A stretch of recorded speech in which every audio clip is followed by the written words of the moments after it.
Becoming a radiologist is so much more than just learning how to read scans. It's this incredibly detailed journey, a blueprint really, that takes a medical school grad and transforms them into a highly specialized imaging expert. So let's unroll this blueprint and take a peek inside. So if you're a med student, or maybe you're just curious, you've probably asked yourself this.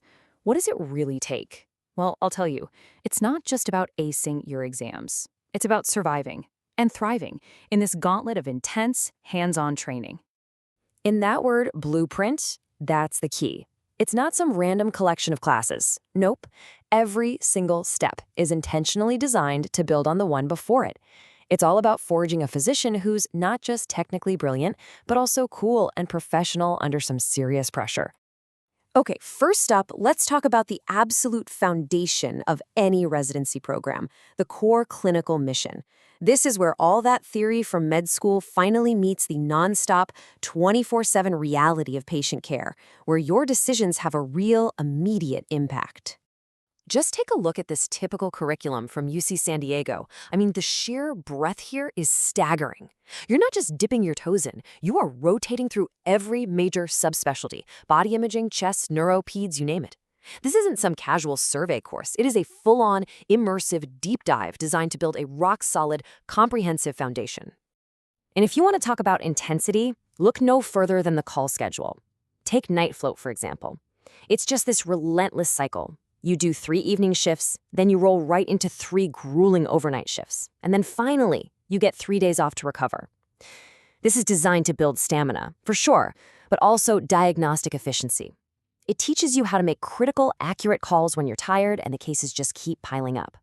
But here's the thing. Nobody's just thrown into the deep end all alone.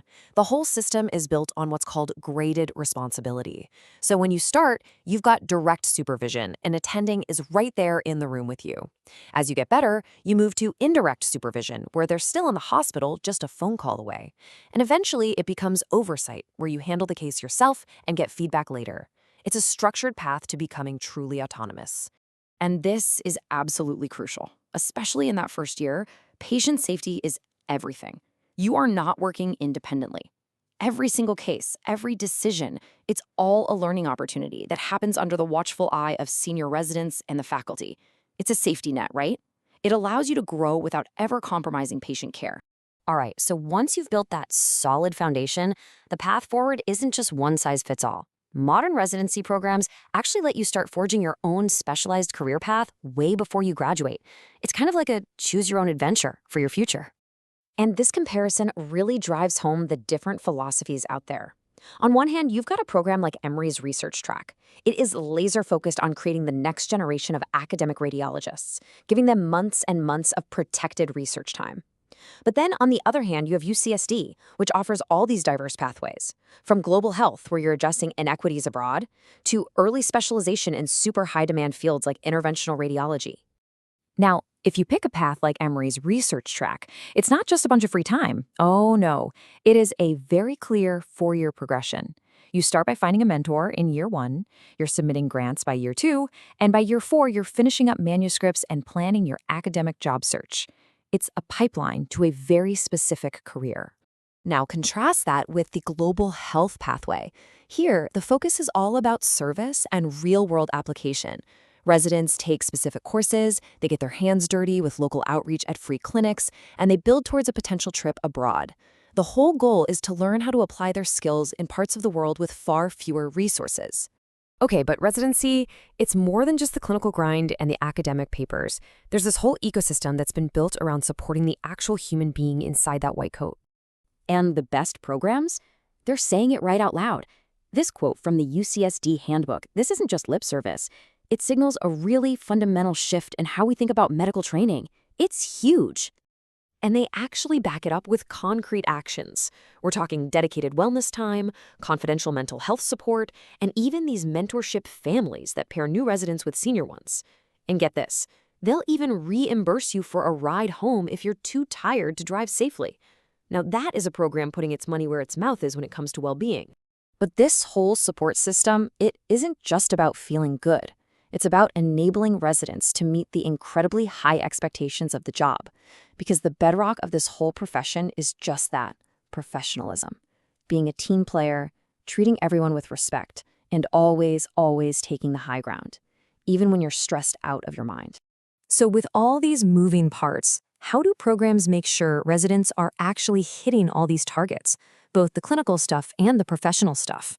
Well, they do it through these meticulous systems of evaluation and progress tracking. And what you're looking at here is the digital backbone of a modern residency. Forget about paper files. Everything is managed through digital hubs like MedHub. This is basically the dashboard for a resident's entire life, tracking work hours, schedules, evaluations, procedures, everything. And let's make that more real. Every single procedure a resident performs, every biopsy, every drain placement, every arthrogram, it has to be logged. This creates this incredibly detailed portfolio of your hands-on experience, and it's how they make sure you're meeting all the national requirements. So all of this data, your evaluations, your procedure logs, your test scores, it all gets fed to what's called a clinical competence committee. And this is key. It's not about whether a professor likes you or not. This committee assesses every resident against standardized national milestones. It makes the whole evaluation process as objective as it can possibly be. And finally, the gauntlet of exams. It starts with annual in-service tests to find any weak spots, but it all builds to the massive American Board of Radiology core exam, the ABR. Passing that is a huge career milestone, but you're still not done. There's a final certifying exam you have to pass even after residency is over to become fully board certified. So, after all that, are you finally done? Not even close. Like the handbook says, residency isn't the finish line. It's really just the starting block for a career of continuous, lifelong learning. So that's it. That's the incredibly detailed and demanding blueprint for creating a radiologist today. It really makes you wonder, though, with technology and medicine changing so fast, what's the blueprint for the radiologist of tomorrow going to look like?